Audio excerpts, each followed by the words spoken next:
Something interesting is happening between Netflix and cinemas. Recently, Netflix has consented to multiple theatrical re-releases of K-pop Demon Hunters, an animated film that they bought from Sony, specifically for the purposes of streaming. It enjoyed a brief theatrical run in late August, and came back for Halloween. Last month, the company struck a deal with the long-term rivals AMC Theaters to send more of their releases to cinemas, including the feature-length episodes of the final season of Stranger Things. I guess Stranger Things do happen, huh? Much has been made of the streaming giant's deal with director Greta Gerwig to grant her upcoming Narnia film a robust 2-week IMAX release a month before it arrives on the service next Christmas. However, celebrations may have been somewhat premature, as CEO Ted Sarandos acknowledged back in April 2023, driving folks to a theater is just not their business. Netflix sees theaters as competition, and is ideologically committed to the purity of the streaming model. This is the winner-takes-all Silicon Valley mindset. A reminder that Netflix is, at heart, a technology company. It is not enough for streaming to coexist with theaters. Streaming must be all-consuming. It must binge and purge all competition. At the same time that this news was breaking about the new detente between Netflix and cinemas, it was also announced that the streamer had stalled on The Flood, the new film from Weapons and Barbarian director Zach Cregger. Cregger had been promised a theatrical release by Netflix Films chairman Dan Lin, but that commitment had been overturned by Sarandos. This leaves a film from one of the hottest young directors working in Hollywood right now, stuck in limbo. So this week we thought it might be a good time to check in on the complicated relationship between streaming and theaters, the delicate balance that exists between the two, why other studios have gone back to theatrical releases, and why it's not all Netflix and chill.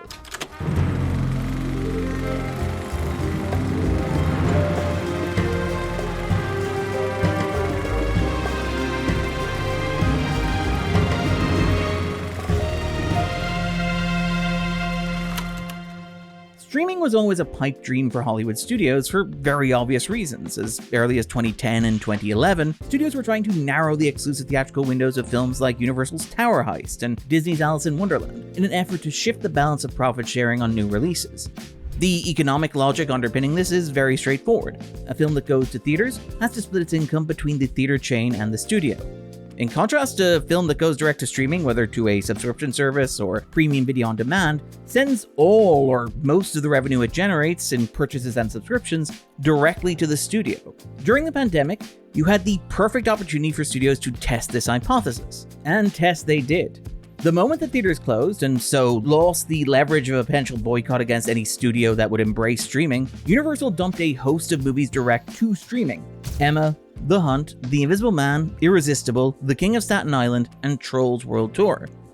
And while Universal touted the success of Trolls World Tour as a streaming release, it's very telling that they immediately stopped doing that just months into the pandemic and held back on their big releases like F9 The Fast Saga and Jurassic World Dominion until theaters were open again and they could make money off them. Simultaneously, AT&T, the then owners of Warner Brothers, who dreamed of a future that was so vertically integrated that they would own not only the movies themselves, but also the studios that made the movies, the streaming service that hosted those movies, and the internet on which people streamed those movies, decided to send their entire 2021 slate direct to streaming.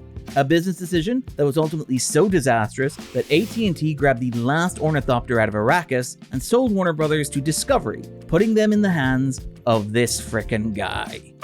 Even Disney, which made the choice to send a lot of big franchises like Marvel and Star Wars and movies like Soul, Black Widow, and Prey direct to Disney Plus in the hopes of buoying their young service, quickly realized that approach didn't justify the amount of money being spent, and so it pivoted hard. They slowed production on live-action Star Wars and Marvel streaming shows, with The Mandalorian and Grogu going straight to theaters. Several of Disney's biggest money earners of recent years, like Moana 2, Lilo & Stitch, Alien Romulus, and even Freakier Friday, were projects originally conceived as streaming releases. It seems like the company is trying to fill the content gap created by this pivot back to cinemas with animation. The animated movie Predator Killer of Killers seems to exist at least in part to fill the streaming gap created by pivoting Predator Badlands, the sequel to Prey, to theaters, where it just last weekend had the biggest opening weekend of any Predator film ever. Even the studios that specialize in streaming have come to realize the value of a theatrical release. Just this year, Apple TV Plus partnered with Warner Brothers for the theatrical release of F1 the Movie, which went on to outgrow Superman. Recently, Amazon committed to releasing 14 movies per year in theaters. One can be guaranteed that Denis Villeneuve's Bond movie will be a big cinematic event. So the question is, why this change? The most obvious reason for this change in direction is a cash crunch. Following the great Netflix correction of April 2022, these studios can no longer justify throwing large sums of money into the black pit marked streaming in the hopes that it will, at some vague point in the future, generate a profit. Many of these studios have finally started making a modest profit on streaming, but largely by just cutting their spending and not producing so much content, while also treating streaming as a service that exists downwind of other more active revenue-generating streams like broadcast television and theatrical releases.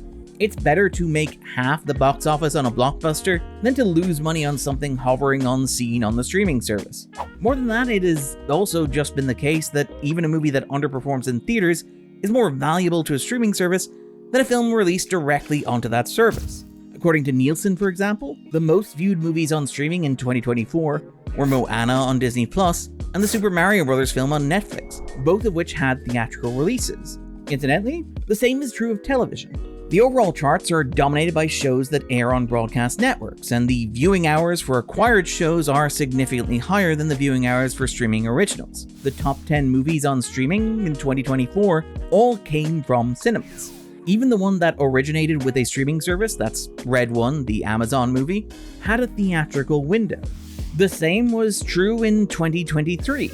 Even movies that underperform in cinemas benefit from a halo effect. Robert Eggers' The Northman, the live-action Lion King reboot, was seen as something of a disappointment in cinemas, but it performed well enough on premium video on demand that Universal let him make Nosferatu, the horny vampire Christmas movie that somehow earned $181 million worldwide.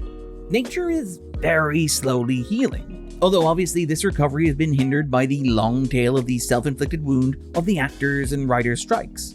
Hollywood is returning from a self-destructive pivot to streaming, with an understanding of the value of the older business model. Well, most of Hollywood. There is one holdout. Which brings us to Netflix. Why is Netflix different? The answer here is quite simple. Netflix won. Netflix started the streaming push early enough, got enough of a head start on their competitors, and then convinced its competitors to chase after it in a gold rush that turned into a stampede and then an avalanche that buried them all.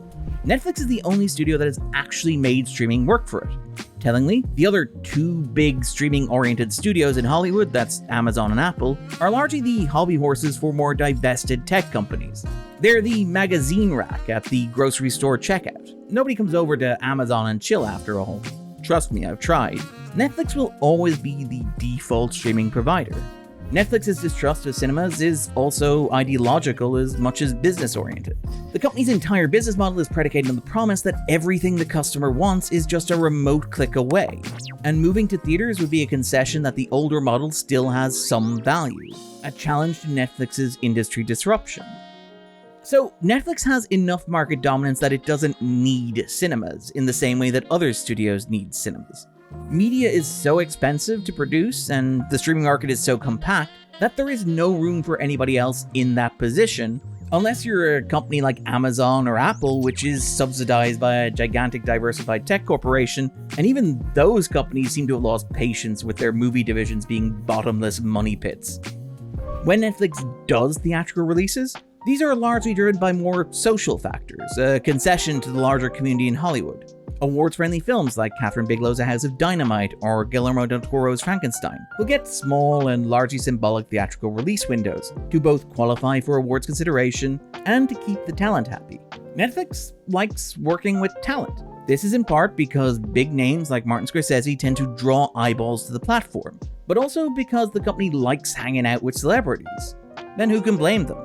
Now, typically, big talent actively want theatrical releases. This was reportedly one reason that Emerald Fennell and Margot Robbie's Wuthering Heights went to Warner's rather than Netflix last year, because despite offering more money, Netflix wouldn't make a theatrical commitment. Netflix's game has always been based on the idea that it will offer unlimited money and complete creative freedom, allowing the streamer to become the place that filmmakers will go to make their passion projects. Films that every other studio in their right mind would turn down.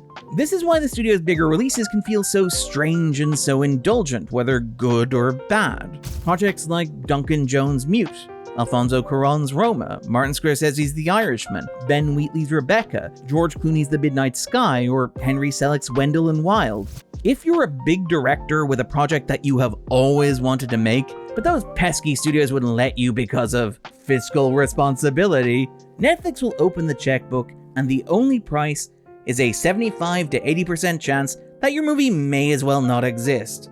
And who wouldn't take those odds? This is why David Fincher is so happy to work at Netflix, because he knows that the studio is never going to pull an Alien 3 on him. Fuck! And for Fincher, that is a fair trade to make for the lack of a significant theatrical distribution.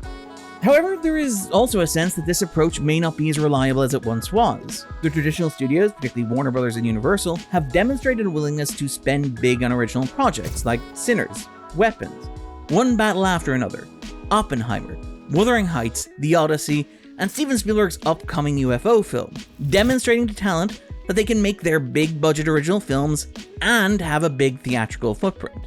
Moreover, a generation of up-and-coming filmmaker has seen these movies get lost in the streaming ecosystem in real time, where new movies from significant filmmakers like Shane Black or Nia DaCosta can just get lost in the algorithm unless you know what you're looking for. Is it worth getting to make your passion project if nobody knows it exists? Netflix also have a long history of striking out at major awards. Apple somehow became the first streaming service to win Best Picture, and somehow Emilia Perez has been Netflix's biggest Best Picture contender in recent memory. It's safe to say that there is perhaps a stigma around Netflix releases. The company's movie division has also been in chaos recently, with the departure of Scott Stuber and his replacement by Dan Lin, who is seemingly not able to make the same deals that Stuber could with talent like Kreger without Sarandos' direct intervention. Now, this is all social pressure. It's not enough on its own to change the underlying business logic of the entire company. However, it is perhaps enough to encourage the company to make more exceptions and to soften some of its more extreme positions, as seems to have been the case over the past couple of months. Netflix doesn't need these prestige projects from established talent, but it does want them. And so while it won't break its rules to accommodate that talent, you will start to see some of those rules bending.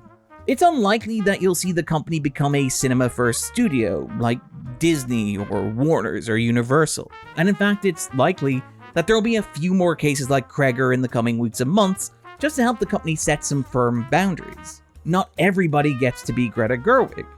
But over the past year or so, it has started to seem possible that, in some small way, Netflix might actually be chill. I've been Darren Mooney, and this was The Backdrop. Shout out to Jesse for pointing out that I've maybe been a little bit harsh to Netflix in the context of this episode, and maybe been a little bit mean about some of their output. So it is probably worth shouting out some of the stuff on Netflix that I do actually really enjoy, and I do think is great. Actually, I honestly quite enjoy a lot of the weird passion projects that they produce. Even if those movies don't entirely work, it's always good to get a glimpse inside the mind of those filmmakers. Frankenstein may not be Del Toro's best film, but it is a film that he clearly cares about, and so it's interesting to watch in that way. But it's also a more qualified recommendation. If I were to recommend stuff on Netflix that is actually worth watching, recently I loved the miniseries Death by Lightning, starring Michael Shannon and Matthew McFadden. And the studio has done some really great work in spotlighting directors who otherwise wouldn't get to make films. Movies like, say, Beasts of No Nation are fantastic. Jane Campion's Power of the Dog is a movie that I love. But yeah, there is a lot of great stuff on there, and one of the benefits of being a company that owns everything is that statistically you're bound to produce something that's worth watching. So yeah, a lot of great stuff on there. Cheers!